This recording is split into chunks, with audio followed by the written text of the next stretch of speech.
नमस्कार सभी को। ऋग्वेद की श्रृंखला को आगे बढ़ाते हुए आज हम ऋग्वेद के प्रथम मंडल के सूक्त 179 के बारे में जानेंगे। इसके ऋषि हैं लोपामुद्रा, अगस्त्य मैत्रावरुणी, अगस्त्य शिष्य ब्रह्मचारी और देवता हैं रति। छंद है त्रिष्टुप और वृहति। इस सूक्त में सुसंतति उत्पन्न करने की आवश्यकता एवं मर्यादाओं का उल्लेख किया गया है। ऋषि दंपति लोपामुद्रा एवं अगस्त्य के बीच हुआ संवाद इसका आधार है। ऋषियों ने परिपक्व शारीरिक एवं मानसिक स्थिति बन जाने पर ही दंपतियों को आवश्यकता के अनुरूप संतान पैदा करने का निर्देश दिया है। पति पत्नी की शारीरिक मानसिक स्थिति का परीक्षण करने के बाद ही गर्भाधान संस्कार कराया जाता था।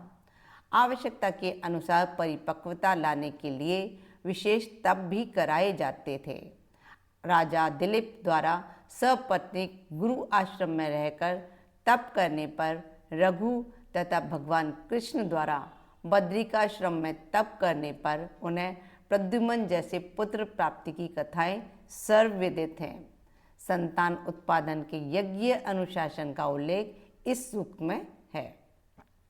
देवी लोपामुद्रा कहती हैं, हम विगत जीवन की अनेक वर्षों में ऊषा काल सहित दिन रात श्रमनिष्ठ रहते हैं। वृद्धावस्था शरीरों की क्षमताओं को क्षीण कर देती है, इसलिए श्रेष्ठ संतान की प्राप्ति की दृष्टि से समर्थ पुरुष ही पत्नियों के समीप जाएं। यहाँ प्रकारांतर से व्यसन के रूप में पत्नियों के समीप जाने का निषेध है। पूर्व काल में जो सत्य की साधना करने कराने में प्रवृत्त ऋषि स्तर के व्यक्ति हुए हैं, जो देवों के साथ उनके समकक्ष सत्य बोलते थे, उन्होंने भी उपयुक्त समय पर संतानोत्पादन का कार्य किया। अंत तक ब्रह्मचर्य आश्रम में ही नहीं रहे। श्रेष्ठ संतान की प्राप्ति की दृष्टि से उन श्रेष्ठ समर्थ पुरुषों को पत्नियां उपलब्ध कराई गईं। श्रेष्ठ व्यक्तित्व वाले व्यक्तियों से ही समाज को श्रेष्ठ संस्कार युक्त नई पीढ़ी के नागरिक प्राप्त होते हैं। इसलिए श्रेष्ठ व्यक्तिवानों को संतान उत्पन्न करने की प्रेरणा देने का मर्यादा का उल्लेख है। ऋषि अगस्त्य कहते हैं, हमारा अब तक का ताप बेकार नहीं गया है। देवता श्रेष्ठ प्रवृत्तियों के कारण हमारी रक्षा करते हैं। अतः हमने विश्व की जीवन में आने वाली सारी स्पर्धाएं जीत ली हैं। हम दंपति यदि अब उचित ढंग से संतान उत्पन्न करें तो इस जीवन में 100 वर्षों तक संग्राम जीवन की चुनौतियों में विजयी होंगे। लोपामुद्रा नदी के प्रवाह को सब ओर से रोक लेने वाले संयम से उत्पन्न शक्ति को संतान प्राप्ति की कामना की ओर प्रेरित करती हैं।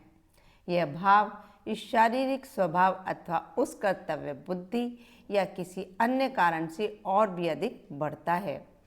श्वास का संयम रखने वाले समर्थ धीर पुरुष अधीरता को नियंत्रण में रखते हैं। इस ज्ञान को प्राप्त करने के बाद शिष्य के भाव हैं।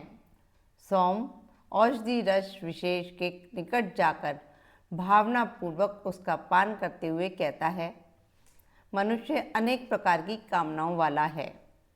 उक्त संदर्भ में यदि मेरे मन में कोई विकार आया हो तो यह सौम अपने प्रभाव से उसे शुद्ध कर दे।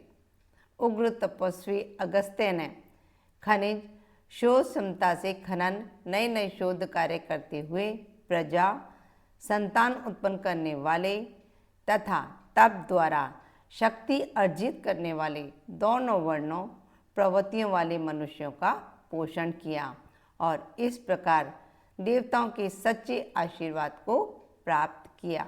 ये हुआ सूक्त 179। अब हम मिलते हैं सूक्त 180 के साथ नेक्स्ट वीडियो में। नमस्कार सभी को।